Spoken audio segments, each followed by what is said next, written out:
On va aller à Sherbrooke maintenant. Moisson Estrie qui lance son opération traditionnelle pour, à ce temps-ci de l'année, pour renflouer les entrepôts de denrées. Brigitte, on parle d'une guignolée en plein mois de mai. C'est une des activités connues et reconnues.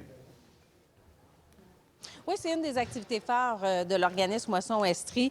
Alors, c'est la 11e édition. On fait ça 2 fois par année. Ça a été lancé, ça, Marc-André, dans le temps de la pandémie où c'était plus difficile, hein, vous le savez, pour les banques alimentaires, d'avoir accès à de la nourriture. Donc, ce qu'on fait, c'est qu'on demande à des bénévoles de distribuer ces sacs dans leur quartier.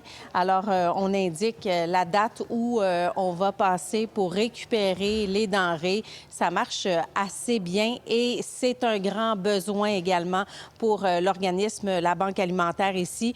Je suis avec Christian Bibeau, qui est le directeur général chez Moisson Estrie. Est-ce qu'on voit une stabilisation des demandes ou c'est pas le cas du tout? J'aimerais ça vous dire que c'est le cas. Au mois d'avril, qui est le premier mois de l'année pour nous, le mois d'avril 2025, plus d'achalandage que le mois d'avril 2024, qui lui-même était un mois record par rapport à avril 2023, et etc. Donc, pour cette année, encore une hausse prévisible, là.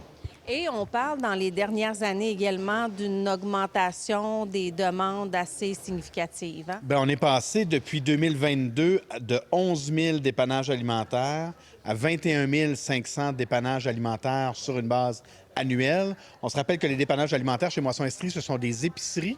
Donc, c'est un soutien alimentaire pour 5 à 7 jours. Alors, c'est consistant, c'est beaucoup de denrées, c'est un défi d'approvisionnement, mais ce qu'on voit, c'est encore des gens qui ont besoin d'aller compléter leur offre alimentaire mensuelle pour arriver au bout du mois puis avoir mangé à leur faim. Notre caméraman Daniel vous montre actuellement, Marc-André, à quel point l'entrepôt c'est vide en ce moment, d'où l'importance de cette campagne qui se fait carrément aux portes des gens de Sherbrooke. Expliquez-nous, est-ce que donc ça fonctionne bien? C'est encore très populaire? Vous avez votre armée de bénévoles pour ça? On a toujours beaucoup de citoyennes, de citoyens qui s'impliquent. Ce qui est intéressant avec cette campagne-là, c'est qu'elle repose justement sur cette idée de lien, de voisinage, cette idée de campagne de financement qu'on peut faire en famille, dans notre quartier, dans nos rues. Alors, les gens peuvent distribuer des sacs sur les perrons des maisons et les récupérer au moment qui leur convient. Donc, ça nous permet d'aller chercher, nous, entre 20 et 25 000 kilos à chaque occasion. 20-25 000 kilos de denrées non périssables, pour nous, ça à peu près une durée de 4 à 5 mois, étant donné le volume de gens qu'on reçoit. Alors, c'est quand même des campagnes qui sont très, très importantes. Merci beaucoup, Christian Bibeau. Et on n'y pense pas, Marc-André, mais les besoins sont maintenant à l'année. Donc, au mois de mai, c'est très important. On vient de passer la grosse période des fêtes et c'est pour ça que les entrepôts sont vides actuellement.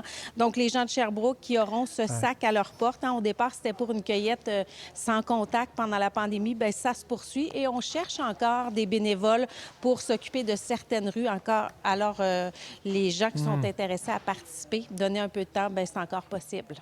Très bon message. Merci beaucoup, Brigitte. Pour voir nos émissions en entier, rendez-vous sur la chaîne Ici RDI.